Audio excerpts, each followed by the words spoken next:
Bonjour, eh bien aujourd'hui nous allons partir à la rencontre d'une femme tout à fait extraordinaire qui vivait au Moyen-Âge, qui avait de multiples talents et qui avait également une personnalité bien trempée. Pour découvrir cette femme, eh bien c'est Marie-Agnès Domain qui a été invitée aujourd'hui parce qu'elle a écrit un ouvrage intitulé Hildegarde de Bingen, lumière vivante du divin. Alors merci déjà Marie-Agnès d'avoir accepté cette invitation.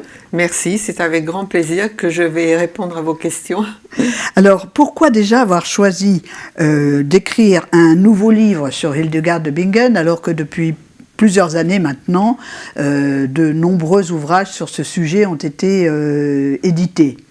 Oui, c'est vrai, j'y ai pensé aussi. Moi, je me suis posé la question avant d'écrire le livre et je démarre effectivement l'ouvrage avec cette question. Pourquoi un nouveau livre sur Hildegarde de Bingen, dont on a quand même beaucoup parlé? Il y a des ouvrages fort documentés et très intéressants. Mais j'ai voulu parler de cette femme extraordinaire et présenter sa vie peut-être sous un autre aspect et faire une analyse de toutes ses œuvres qui sont multiples et la présenter donc comme ce personnage hors du commun que l'on va découvrir, je suppose, au fil de vos questions. Tout à fait. Alors, on va déjà partir de son enfance. Hein. Elle naît à la fin du XIe siècle. Oui, c'est ça. Et dans quel milieu naît-elle? Alors, elle vit, elle naît dans une famille noble d'Allemagne, donc c'est le 10e enfant de la famille. Alors, est-ce qu'on peut dire qu'elle est désirée? Peut-être pas, et sa mère ne va pas trop s'attacher à elle, va un peu la délaisser, peut-être par fatigue certainement, et son père est très souvent absent, occupé par toutes ses occupations pour gérer le domaine familial. Alors, elle sera heureuse de voir son père quand il est malade, parce que là, il est à la maison, et elle peut enfin avoir un peu d'amour familial. C'est peut-être déjà un signe avant-coureur, si on peut dire, de l'intérêt qu'elle portera plus tard, mais on en parlera tout à l'heure, à la médecine. Hein? Oui, tout à fait. Alors, il faut savoir que dès son plus jeune âge, elle manifeste des dons absolument extraordinaires. Elle a des visions. Alors, évidemment, personne ne croit à ces visions. C'est assez étonnant, parce que vous dites que c'est à l'âge de 3 ans qu'elle commence à avoir des visions. Oui, c'est ça. Elle a des visions. Alors, elle en parle spontanément, comme peut en parler un enfant, mais enfin, on croit que c'est complètement irréaliste, jusqu'au jour où elle a une vision d'un petit animal qui va naître et qu'elle décrit en se promenant dans la campagne avec la servante qui l'accompagnait. Et à la naissance de l'animal, en fait, un petit veau, on s'aperçoit que c'est exactement ce qu'elle avait décrit. Alors là, on commence à se dire que vraiment, elle a peut-être un don extraordinaire. Alors, poursuivons sur son enfance. On reviendra un petit peu plus tard sur les visions, si vous le voulez bien. Elle est admise quand même très tôt au monastère.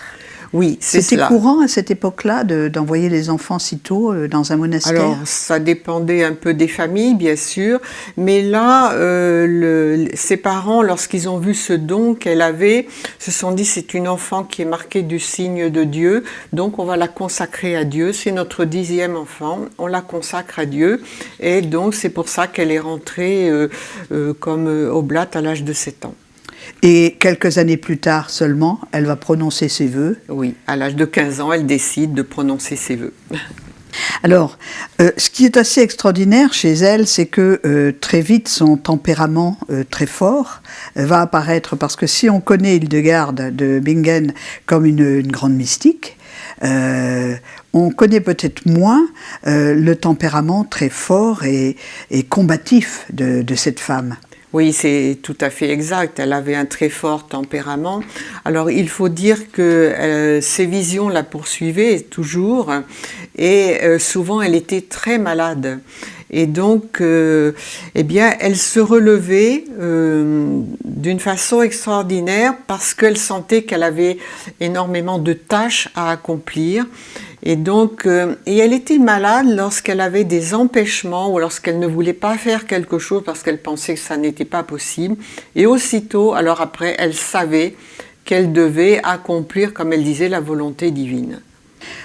Par rapport à ses actions dans le monde dans lequel elle vivait, là aussi, elle va devenir responsable du monastère dans lequel elle était assez jeune. Oui, tout vers à l'âge fait. de 38 ans à peine. C'est cela, c'est-à-dire à l'âge de 38 ans, l'abbesse qui dirigeait le monastère des femmes, parce qu'elles étaient à côté du monastère des hommes, est décédée. Et tout de suite, on veut la nommer l'abbesse. Alors elle ne veut pas, mais finalement c'est elle qui est nommée abbesse à l'âge de 38 ans. Oui, c'est une fonction extraordinaire et très lourde évidemment. Rapidement, elle aura le projet de créer un nouveau monastère. Oui, parce que sa réputation a commencé à grandir, parce qu'on a entendu parler de ses visions et de sa personnalité, donc il y avait beaucoup de demandes de jeunes nobles qui voulaient rentrer dans son monastère, et donc il devient un peu étriqué. Et donc elle décide et elle reçoit, c'est au cours d'une vision qu'elle reçoit l'ordre d'aller construire, de fonder un autre monastère. Donc elle veut partir, mais effectivement les hommes et l'abbé Cuneau qui dirigeait n'est pas d'accord, parce que il faut savoir que les jeunes filles nobles arrivaient avec des dots et que c'était des sources de revenus pour le monastère.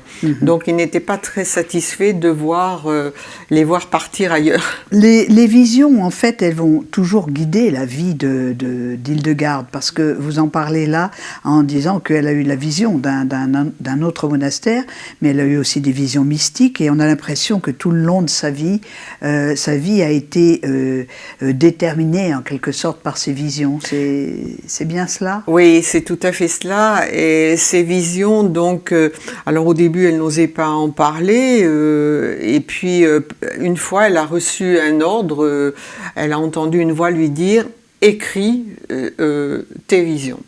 Donc, elle va prendre un secrétaire du nom de Volmar, et à l'aide de ce secrétaire, il va transcrire toutes les visions qu'elle avait, qui sont extrêmement pointues, si je puis dire, enfin très complexes, et d'une haute portée spirituelle.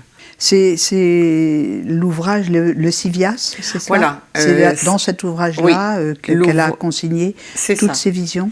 Donc elle a reçu l'ordre d'écrire ses visions à un moment donné, et donc elle va les consigner dans cet ouvrage qui s'appelle Le Civias, c'est cela, et qui est très volumineux.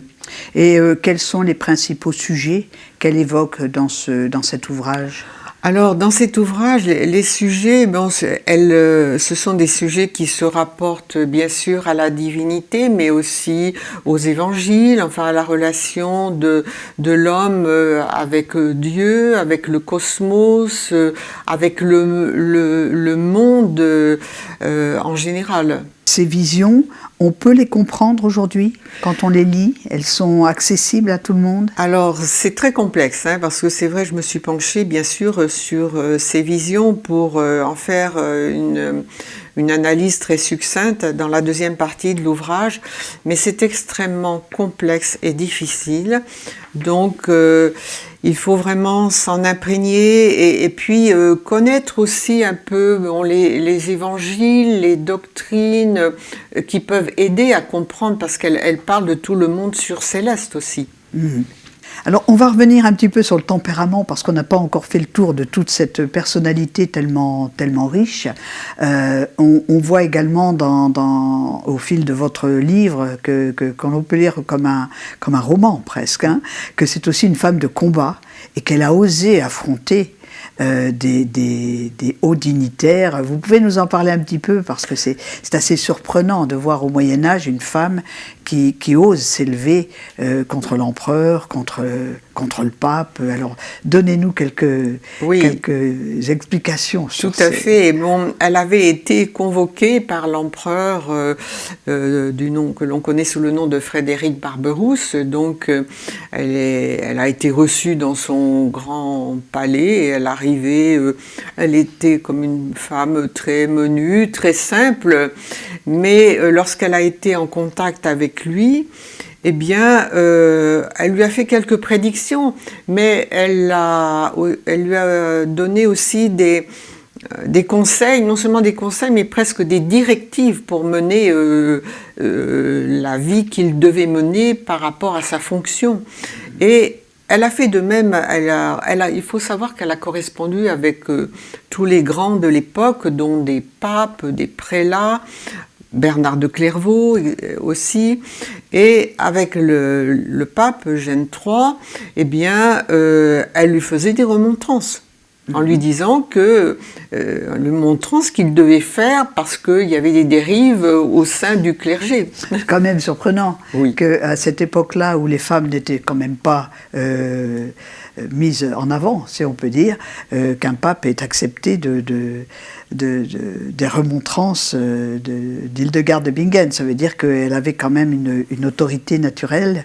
Oui. Ou peut-être, est-ce que c'est aussi ces visions qui pouvaient les impressionner, ces prophéties? Je pense. Ils ont été très impressionnés parce que lorsqu'on a commencé à savoir qu'elle écrivait ses visions, tout de suite, on a convoqué, des prélats sont venus pour l'interroger en quelque sorte, et sont repartis avec les visions qui étaient écrites, qui ont été lues au cours par un conclave, enfin d'une réunion de prélats avec le pape, et ils ont été tellement étonnés et surpris de la haute portée de ces visions que finalement c'est ce qui l'a permis d'avoir une autorité, je pense.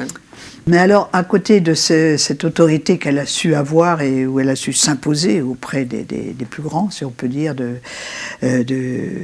son siècle, ce qui est remarquable aussi dans votre livre, c'est qu'elle apparaît comme une femme d'avant-garde, très libre, qui savait écarter certains dogmes.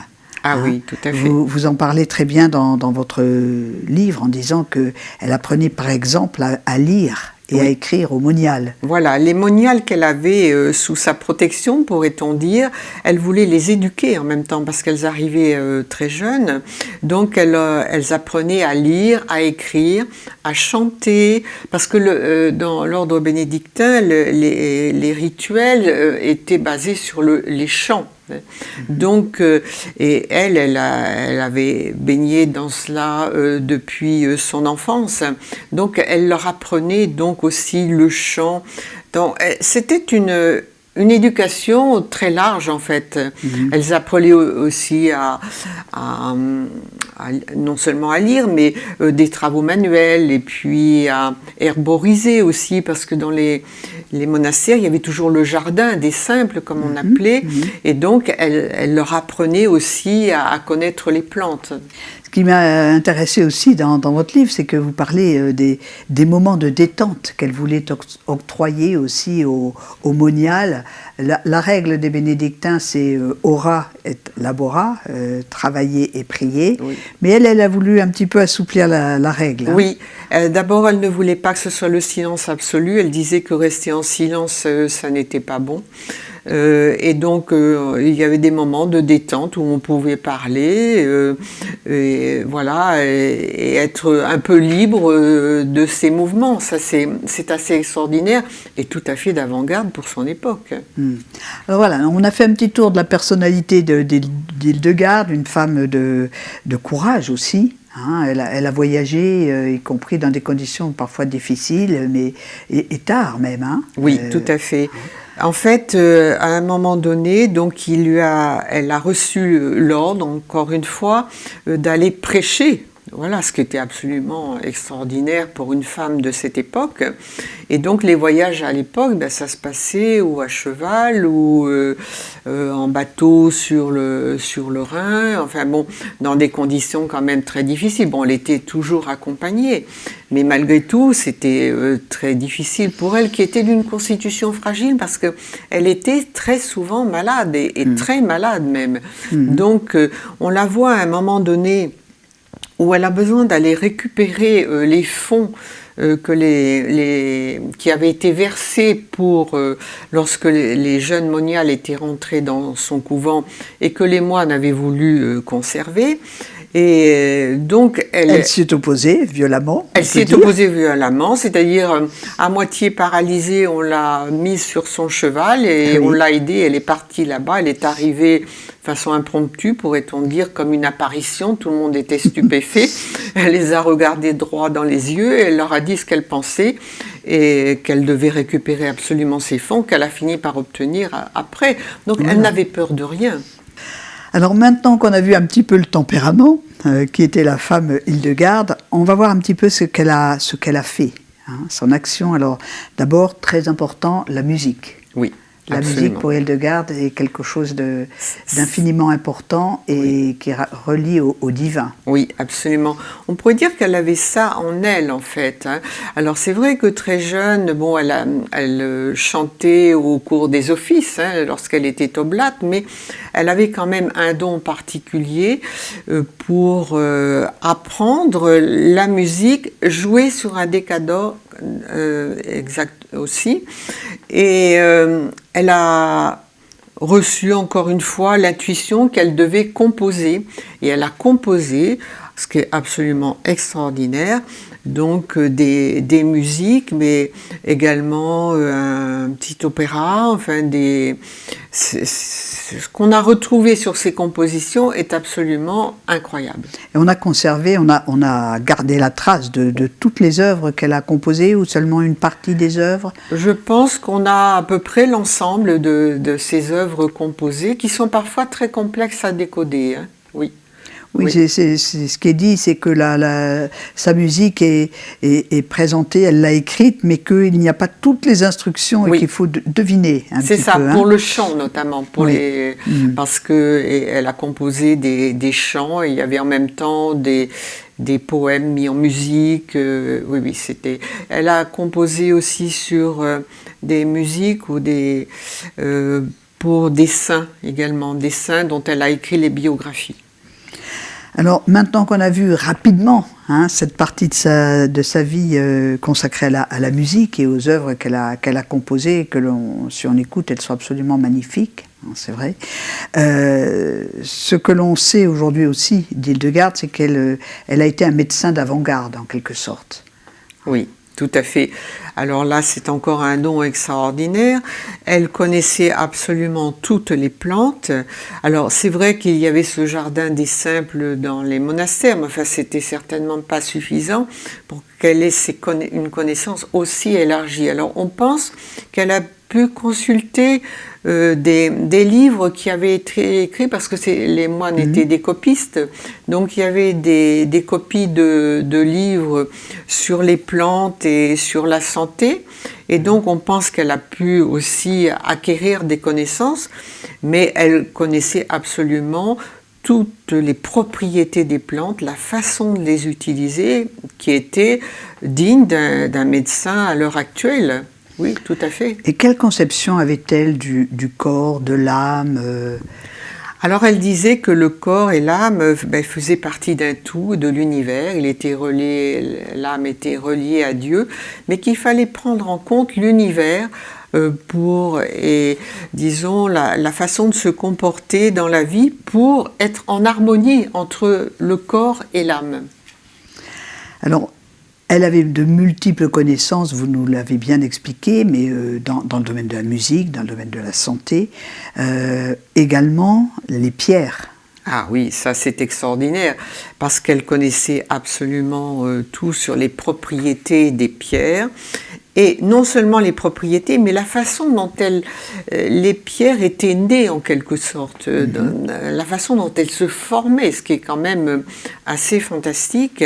Et donc là encore, elle a écrit un ouvrage de référence qui est toujours d'utilité à l'heure actuelle. Alors sa vie, eh bien, elle va être assez longue, on peut dire, eh bien, elle meurt. Et pendant des années, elle ne va pas être reconnue, en fait. Non. Il va falloir attendre des siècles pour qu'enfin l'Église la reconnaisse. C'est cela. Il y a eu, après sa mort, Il y a eu quelques tentatives, dirait-on, pour essayer de la faire canoniser, mais rien n'a abouti, enfin pendant plusieurs fois. Et en fait, ce n'est que sous le pontificat de Benoît XVI qu'il va faire les recherches qu'il faut faire dans ce cas pour qu'elle soit enfin canonisée et reconnue docteur de l'Église, qui est très rare pour une femme. Voilà, eh bien, Hildegard de Bingen, vous le dites dans votre livre, se décrivait comme une plume sous le souffle de Dieu, un vaisseau guidé par la volonté de Dieu, pour bien découvrir qui était cette femme, comment elle a été inspirée. Eh bien, je ne peux que recommander la lecture de votre livre, qui est tout à fait passionnant. Je vous remercie beaucoup. Merci Marie-Agnès.